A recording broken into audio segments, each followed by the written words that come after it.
벨린 소망교회 성도 여러분 안녕하십니까? 하나님께서 우리에게 새 날을 주셨습니다. 하나님께서 주신 이 시간을 오늘도 믿음으로 살 수 있기 바랍니다. 그러면 사도신경으로 신앙을 고백하며 하나님께 아침 예배를 드리겠습니다. 나는 전능하신 아버지 하나님 천지의 창조주를 믿습니다. 나는 그의 유일하신 아들 우리 주 예수 그리스도를 믿습니다. 그는 성령으로 잉태되어 동정녀 마리아에게서 나시고 본디오 빌라도에게 고난을 받아 십자가에 못 박혀 죽으시고 장사된 지 사흘 만에 죽은 자 가운데서 다시 살아나셨으며 하늘에 오르시어 전능하신 아버지 하나님 우편에 앉아 계시다가 거기로부터 살아있는 자와 죽은 자를 심판하러 오십니다. 나는 성령을 믿으며 거룩한 공교회와 성도의 교제와 죄를 용서받는 것과 몸의 부활과 영생을 믿습니다. 아멘. 이 아침에 함께 부르실 찬송은 찬송가 20장 큰 영광 중에 계신 주입니다. 찬송가 20장 옛날 찬송가로는 41장입니다. 1절 같이 부르시고 기도하겠습니다.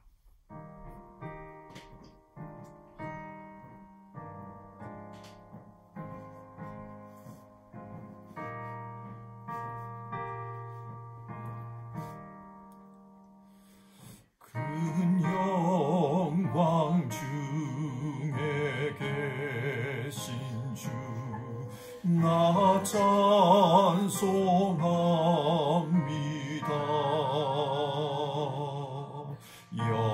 영원히 계신 주 이름 나 찬송합니다.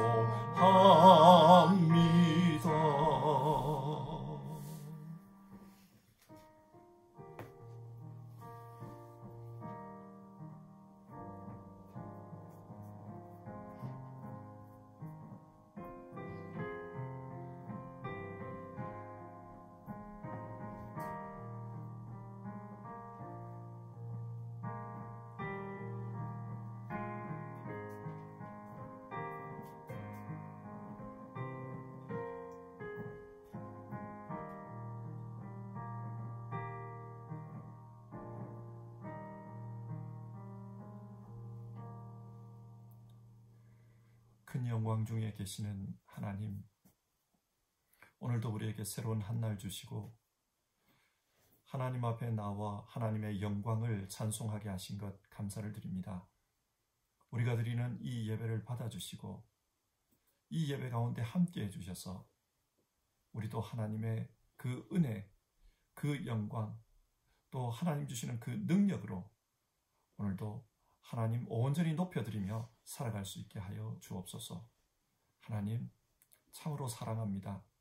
그리고 정말 하나님 말씀, 하나님 뜻대로 살고 싶습니다. 우리를 인도해 주옵소서. 예수님의 이름으로 기도드립니다. 아멘. 오늘 아침에 함께 읽으실 성경 말씀은 요한복음 16장 16절부터 24절까지의 말씀입니다. 요한복음 16장 16절부터 24절입니다. 신약성경 175페이지에 있습니다. 요한복음 16장 16절에서 24절 한 절씩 교독하고 마지막 절 같이 읽겠습니다. 16절을 읽겠습니다.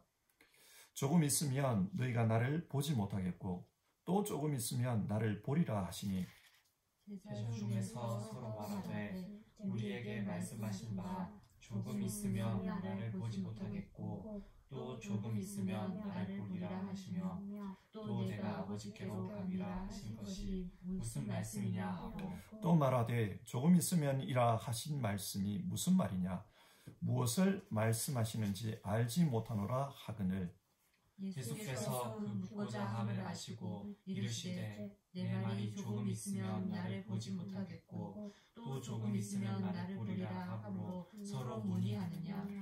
내가 진실로 진실로 너희에게 이르노니 너희는 곡하고 애통하겠으나 세상은 기뻐하리라.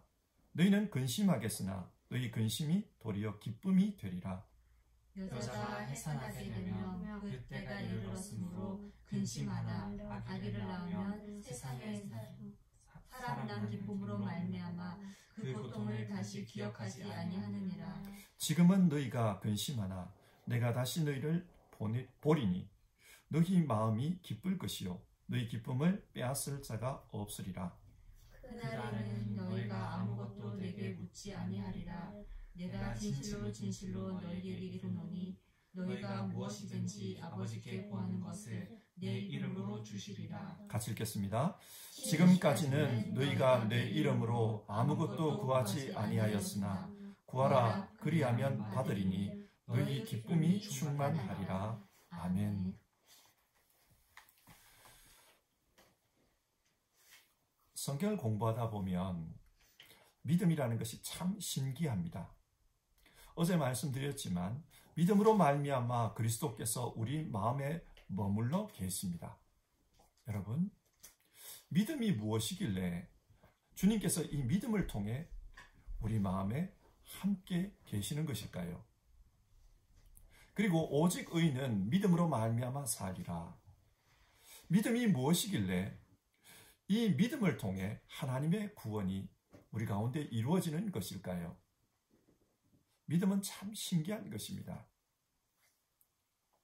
그런데 이 믿음이 무엇인지 설명하라고 하면 쉽게 말하기가 어렵습니다. 믿음은 이런 것이다. 경험적으로는 알지만 그러나 말로 표현하라고 하면 어렵습니다. 무슨 말입니까? 우리의 믿음이 어쩌면 우리 삶에 모호할 수 있다는 뜻입니다. 모호하다. 여기에 큰 위험이 숨어 있습니다. 자칫하면 잘못된 믿음을 가지고 있으면서 그것이 바른 믿음이라고 생각할 수 있기 때문입니다. 예를 들어 봅시다. 요즘 이단이 참 많습니다. 언젠가 신천지에 빠진 사람들이 텔레비전에 나와서 이야기하는 걸 보니까 그들은 신천지에 빠져 있는 동안에 아침 6시에 집에서 나가서 저녁 11시가 되어야 집에 들어왔다고 했습니다. 그분은 대학생이었는데 학교에서 수업 듣는 시간을 빼고 나면 하루 종일 자신들의 센터에 모여서 교리를 공부하고 또 전도할 대상자를 위해 노력하는 그런 일들을 했다는 것입니다.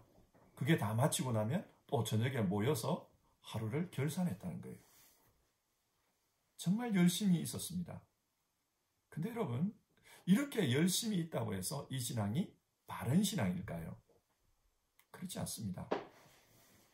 열심히 믿는 것과 바르게 믿는 것은 다릅니다. 우리에게 중요한 것은 바른 믿음입니다. 그러면 바른 믿음이 무엇입니까?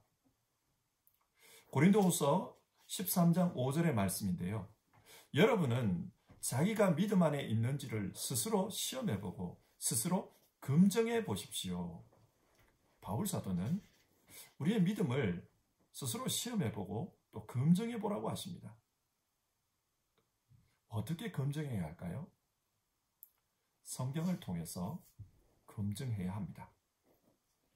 오늘 읽은 본문은 예수님께서 제자들과 최후의 만찬을 하시면서 하셨던 말씀입니다.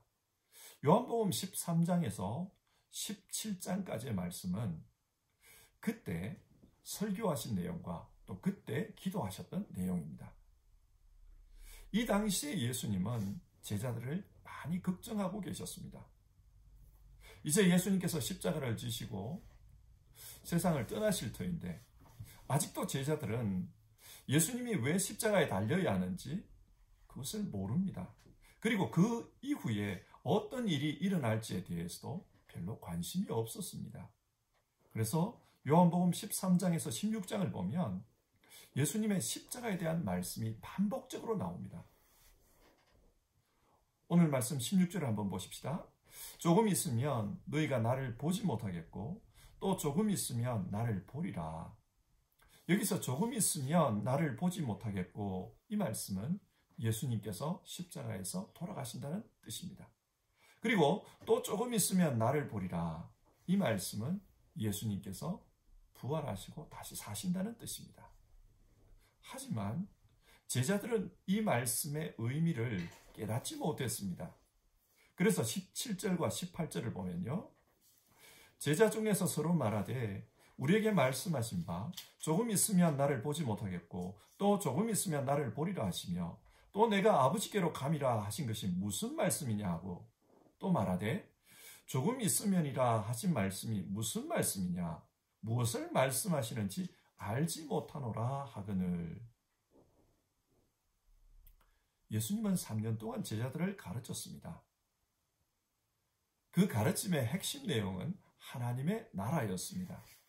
그리고 그 하나님의 나라가 완성되기 위해서는 예수님께서 십자가를 지시고 속죄의 피를 흘려야 한다. 그리고 부활하셔서 부활 승천하셔야 한다. 그것을 말씀하셨습니다. 이 십자가와 부활에 대한 말씀을 예수님은 3번 이상 하셨습니다.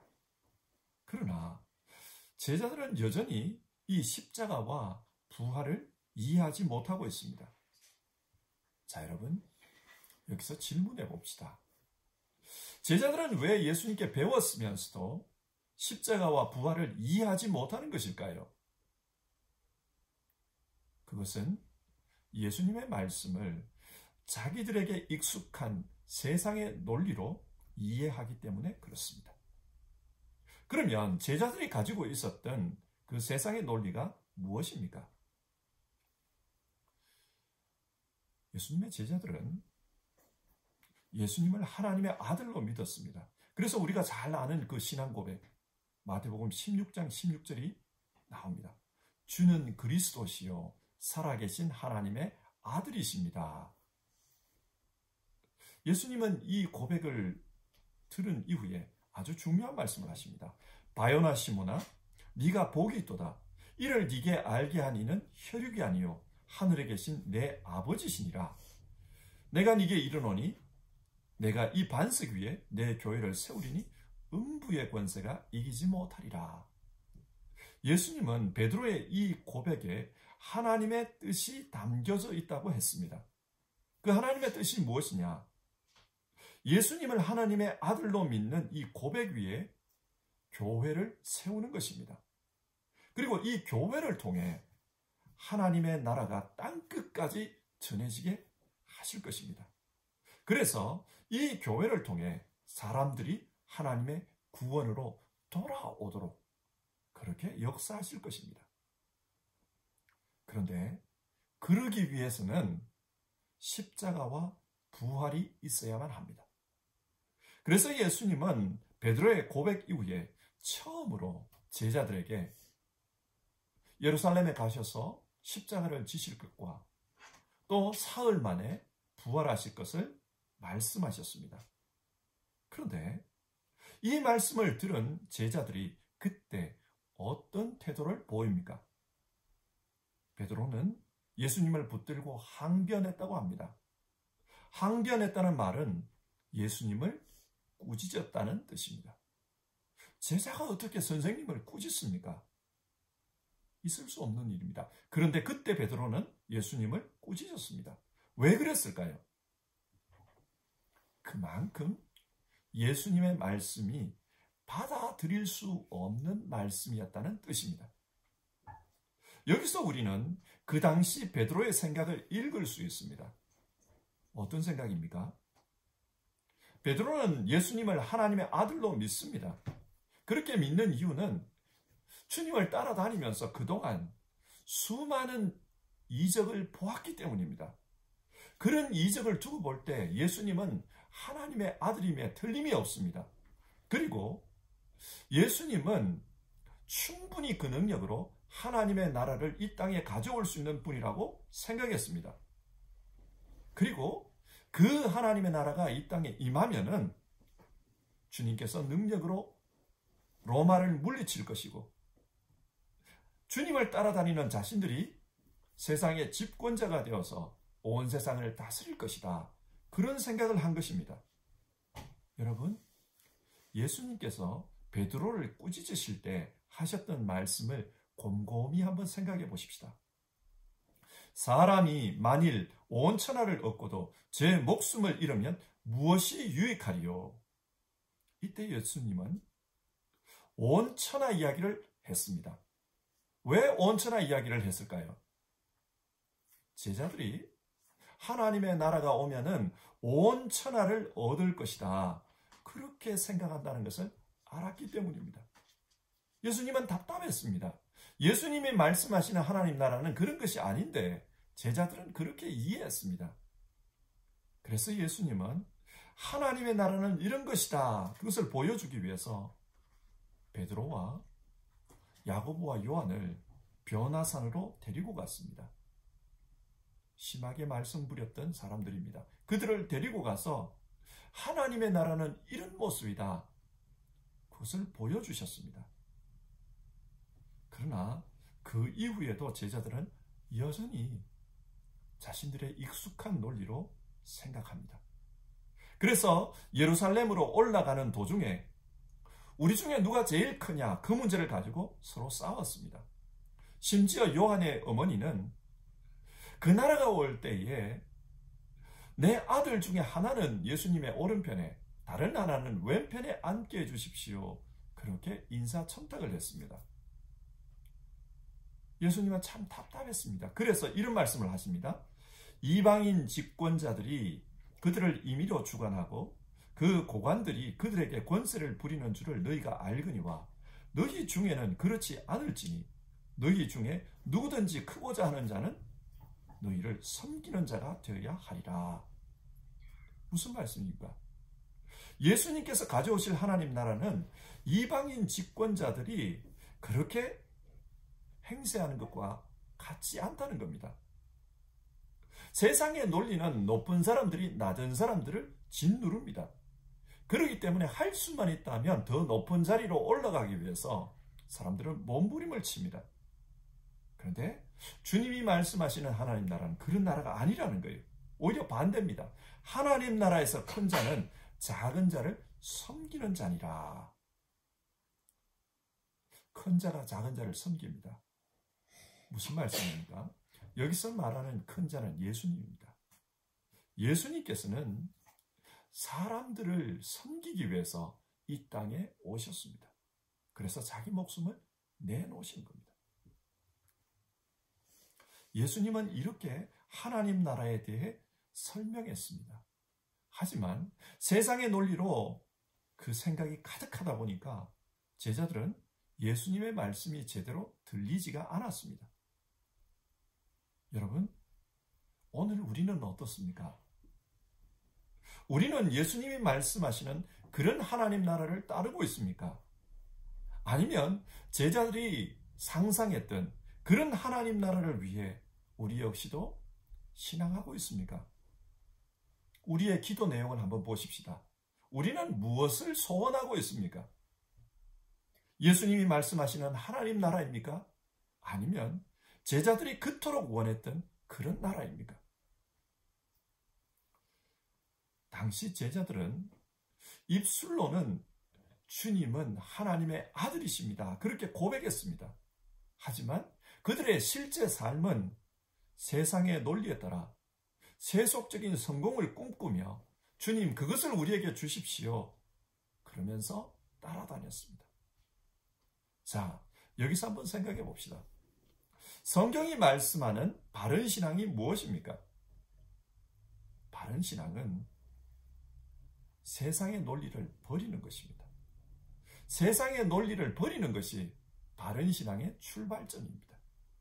너희는 유혹의 욕심을 따라 썩어져가는 구습을 따르는 옛사람을 벗어버리고, 세상의 논리를 벗어버리지 않으면 절대로 바른 신앙을 할 수 없습니다. 비록 예수님을 믿는다고 고백하지만 그 고백 속에는 세상의 논리로 예수님을 이해하는 것입니다. 그것이 남아 있습니다. 모세를 한번 생각해 봅시다. 세상의 논리로 생각하면 홍해 사건은 있을 수가 없습니다. 앞에는 바다가, 뒤에는 이집트의 군대가 쫓아옵니다. 세상의 논리로 생각하면 그냥 죽은 것입니다. 그런데 하나님께서는 그 바다를 갈라버리십니다. 그리고 그곳으로 지나가라고 합니다. 세상의 논리로는 설명할 수 없는 일을 하나님께서는 하십니다.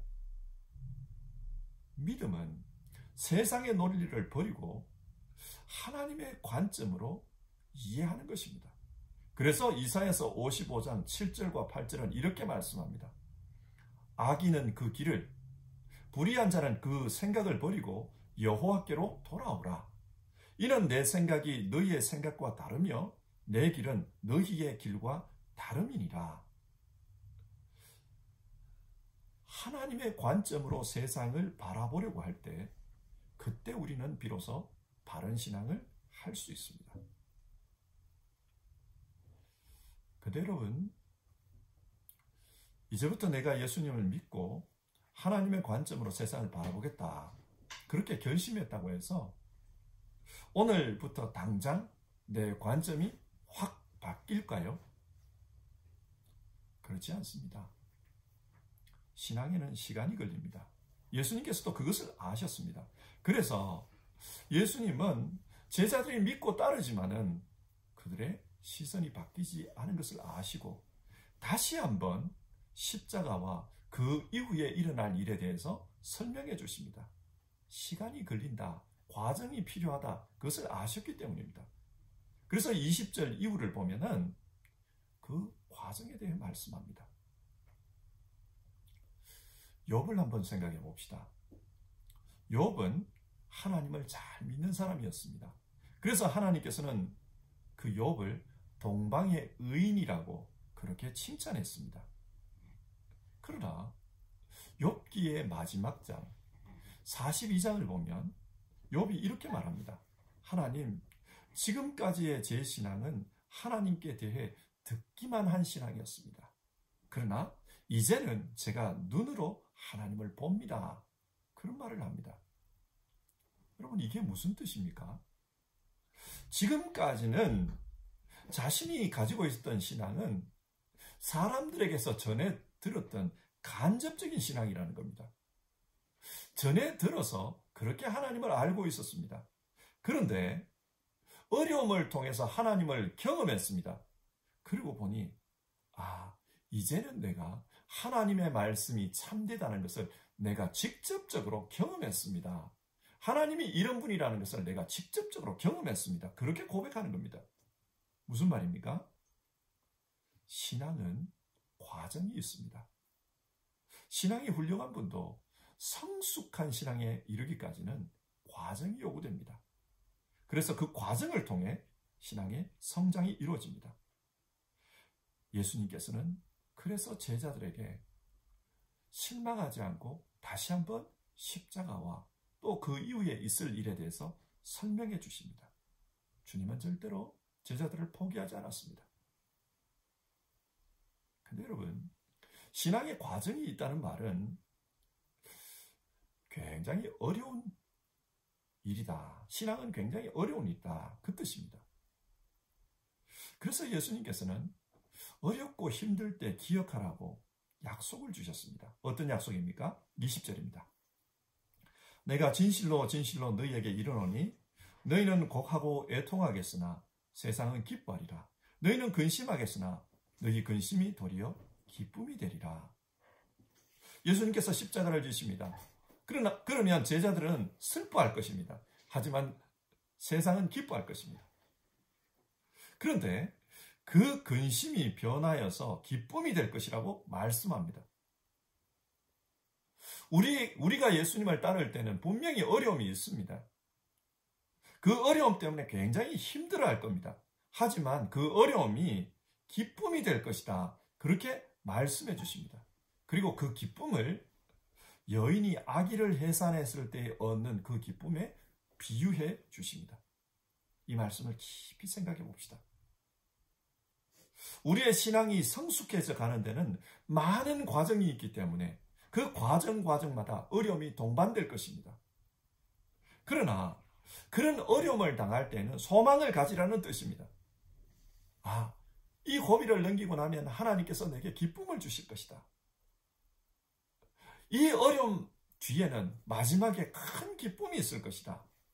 주님 그걸 약속하신 겁니다. 신학적으로 이해해 봅시다. 십자가 없는 부활은 없습니다. 죽을 때 부활이 있지 십자가 없이 부활만 있을 수는 없습니다. 바른 신앙은 십자가로 끝나지 않습니다. 바른 신앙은 반드시 영원한 생명으로 끝납니다. 그렇기 때문에 예수님은 우리에게 십자가를 지는 일이 있더라도 그 영원한 생명을 소망하면서 기뻐하라. 그 영원한 생명은 큰 기쁨을 줄 것이다. 기뻐하라. 그렇게 말씀합니다. 그리고 그렇게 어려움을 당할 때에 사용하라고 우리에게 주신 특권도 있습니다. 주님이 어떤 특권을 주셨습니까? 24절입니다. 지금까지는 너희가 내 이름으로 아무것도 구하지 아니하였으나 구하라. 그리하면 받으리니 너희 기쁨이 충만하리라. 기도하면 주님께서 응답해 주신다고 약속하셨습니다. 우리에게 주신 특권입니다. 그런데 이 말씀이 뭐든지 기도하면 다 들어준다. 무슨 도깨비 방망이 같은 그런 거다. 그런 뜻이 아닙니다. 허황된 기도에 주님께서 응답해 주실 리가 없습니다. 지금 주님이 말씀하시는 것은 신앙생활 하면서 십자가를 지고 갈 때, 그래서 너무 힘들 때, 그때 구하라는 겁니다. 그러면 주님께서 들어주시겠다는 겁니다. 그 십자가 때문에 우리가 망하지 않도록, 거기서 실족하지 않도록 들어주시겠다는 겁니다. 자, 오늘 말씀을 한번 정리해 봅시다. 예수님은 지금 제자들이 걱정입니다. 제자들이 바른 믿음에서 이탈해서 잘못될까봐 염려하시면서 말씀하고 있습니다. 여러분, 바른 믿음이 어떤 믿음입니까? 바른 믿음은 내 지식, 내 경험, 또 세상 사람들이 생각하는 그런 여론, 그걸 따라가는 게 아닙니다. 그것에 근거해서 내가 소원하는 것, 그것이 믿음이 아닙니다. 제자들은 당시 그 시대 사람들이 가지고 있던 하나님 나라에 대한 생각을 그대로 가지고 있습니다. 그래서 세상 논리를 따라 생각하다 보니까 예수님의 십자가, 예수님의 부활, 정작 구원을 위해서 중요한 것을 소홀히 여겼습니다. 그것을 이해하지 못했습니다. 그러다 보니 예수님을 믿는다고 하면서도 입술로는 신앙을 고백하면서도 그들의 삶은 세상 방식이었습니다. 이방인 집권자처럼 약한 자 위에 군림하고 또 높은 자리로 올라가 성공하고 그래서 떵떵거리며 살겠다. 그게 신앙의 목표였습니다. 여러분, 이것은 바른 신앙이 아닙니다. 예수님을 믿어서 그 힘을 이용해서 내가 집권자가 되겠다. 이것은 바른 신앙이 아닙니다. 그래서 예수님께서는 바른 신앙을 위해서는 그 세상 논리를 버려야 한다. 너 십자가를 지고 쫓아야 한다. 바울의 표현으로는 그 세상적 논리가 십자가에서 죽어야 한다. 그렇게 말씀합니다. 우리의 신앙은 예수님이 지신 십자가를 지고 예수님을 따르는 것입니다. 왜 따라야 하는가? 그래야 영생이 있기 때문입니다. 복음을 믿고 예수님을 따라갈 때 영생이 있기 때문에 우리는 힘들어도 그 길을 가야 합니다. 예수님을 따르다 보면 많은 어려움이 있을 것이라고 했습니다. 하지만 예수님께서는 그 어려움 때문에 실족하지 말라고 했습니다. 왜냐? 그 어려움 뒤에는 마지막에 큰 기쁨이 있을 것이다. 따라서 어려움을 만날 때마다 소망하라. 큰 기쁨을 소망하라. 그렇게 말씀하셨습니다. 그리고 또 어려움을 만날 때 부르짖으라. 주님께서 들어주시겠다고 약속해 주셨습니다. 성도 여러분, 이 말씀을 우리 삶에 한번 적용해 봅시다. 우리는 어떻게 신앙하는지요? 우리는 어떤 방식으로 주님을 따라가고 있는지요? 주님께서는 바른 신앙으로 살라고 우리에게 말씀합니다. 열심히 신앙하는 것도 중요하지만 그러나 그 신앙이 발라야 합니다. 바른 신앙은 어떤 신앙이냐? 예수님 따라가는 겁니다. 예수님 따라가는 길에는 반드시 십자가가 있습니다. 어려움이 있습니다. 그러나 그 길을 통과하면 영생이 있습니다. 그래서 주님께서는 너희도 나를 따라오려거든 너희 십자가를 지고 나를 따르라 그렇게 말씀했습니다. 바른 신앙에는 반드시 십자가가 있다는 것을 기억합시다. 세속적인 성공을 소망하는 신앙, 세속적인 성공을 약속하는 신앙, 그것은 바른 신앙이 아닙니다. 바른 신앙은 십자가가 있습니다. 하나님을 향한 또 이웃을 향한 사랑과 희생, 헌신, 그것이 있어야 바른 신앙입니다. 그리고 그 신앙 이후에 하나님이 주시는 큰 기쁨이 나타납니다. 우리가 이 사순절을 보내고 있는데요. 그래서 어려움에 대한 또 고난에 대한 묵상을 많이 하게 되는데요. 그저 우리가 당하는 이 고난을 단순한 어려움이라 생각하지 말고 예수님을 따르는 과정 가운데서 내가 져야 할 십자가라고 한번 생각해 봅시다. 그리고 이 십자가를 지고 이 십자가를 통과해야 그때 주님이 주시는 영생이 있다. 그리고 주님께서 말씀하신 것, 어려움 당할 때 기억해라. 어려움 당할 때는 내가 한 말을 기억해라. 이 어려움 뒤에는 큰 기쁨이 있다. 소망을 가지라고 했습니다. 그리고 어려움이 너무 커서 넘어질 때는 주님께 부르짖으라고 했습니다. 오늘 이 소망과 큰 기쁨에 대한 소망과 또 기도에 대한 약속, 이 두 가지를 붙들고 우리 같이 믿음의 길로 갑시다. 주님께서 우리에게 약속하신 것을 주실 겁니다. 같이 찬송하고 기도하겠습니다. 찬송가 543장입니다. 543장은 옛날 찬송가 342장입니다. 어려운 일 당할 때 우리 1절 부르고요. 같이 기도하겠습니다.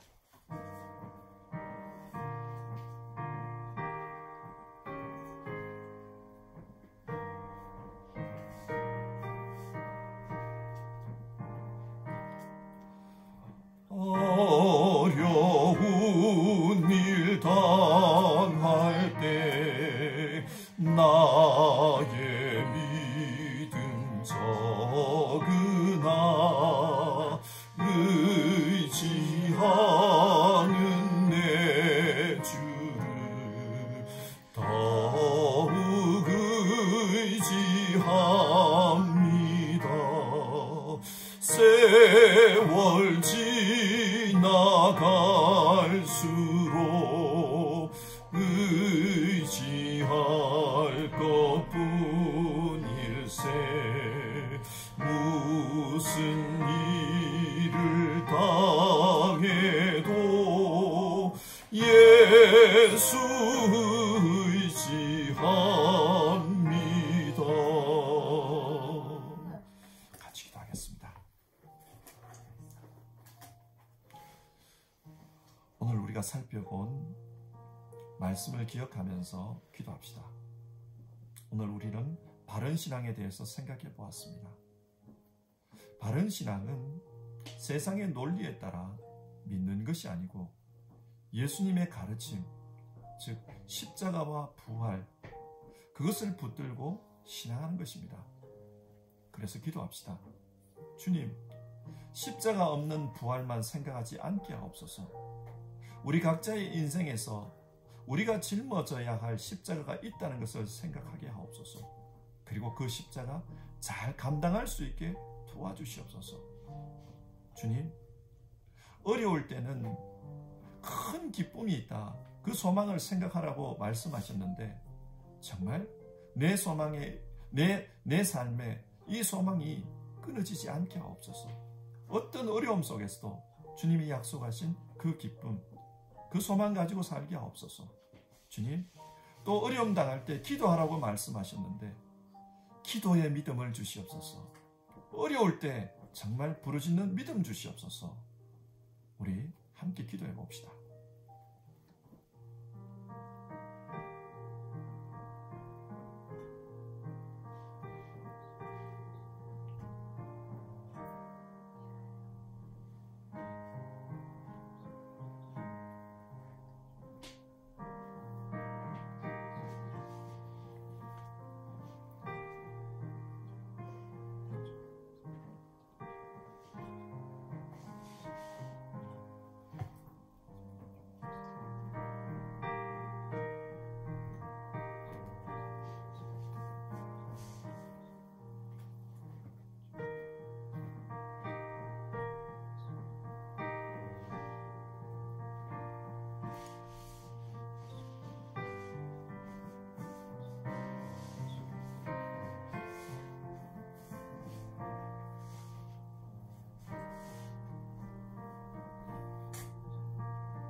오늘 성경 말씀을 통해서 십자가와 부활에 대한 주님의 말씀을 다시 한번 생각해 보았습니다. 영생에 들어가기 위해서는 십자가라는 과정을 거쳐야 된다. 그렇게 말씀하셨습니다. 우리 개인의 신앙생활 속에도 십자가가 있습니다. 주님, 어렵다고 해서 피하거나 또 포기하지 않게 하옵소서.